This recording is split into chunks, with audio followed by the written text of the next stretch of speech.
There it is. Ah, what a fish.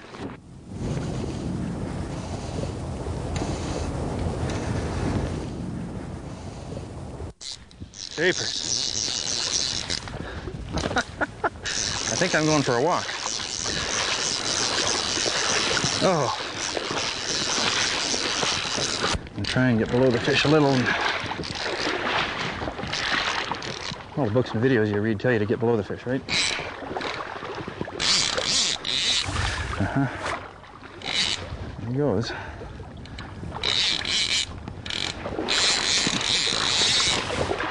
So much for that theory. I'll get him up here where I can net him, but I don't think he's anywhere near done yet.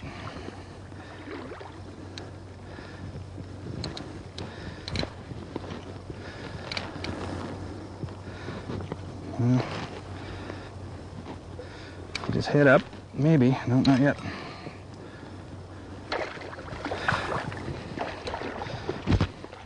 Yeah, maybe.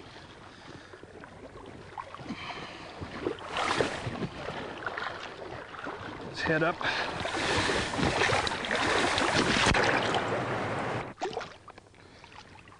Put a light elk hair caddis over this fish, and then I put a little CDC caddis over him.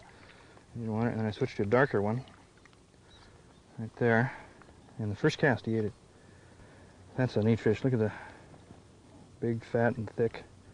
I must have jumped about 7 times. That's fun. And there's not many places where you can sneak up on a fish in a foot of water. He was in water just like this, about a foot deep. Feeding on the surface. Wow, what a perfect critter that is.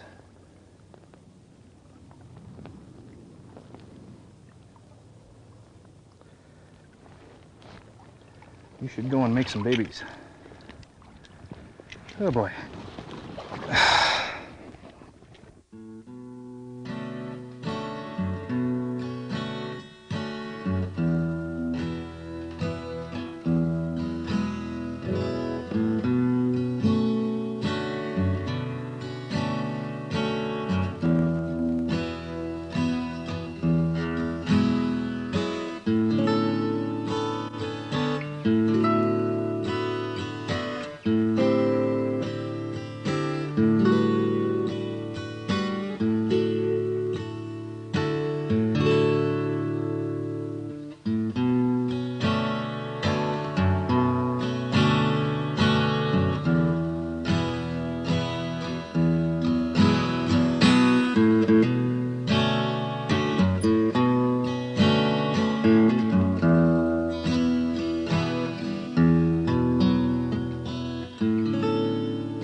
One of the things I like about fly fishing is the fact that we can enjoy it with all our senses. We're standing here looking at the mountains and the foothills and the Crow's Nest River, listening to birds, the river in the background, and I can smell a wolf willow over here on the hill that always makes me think of spring in Alberta. There's a lot more to this business than the fish.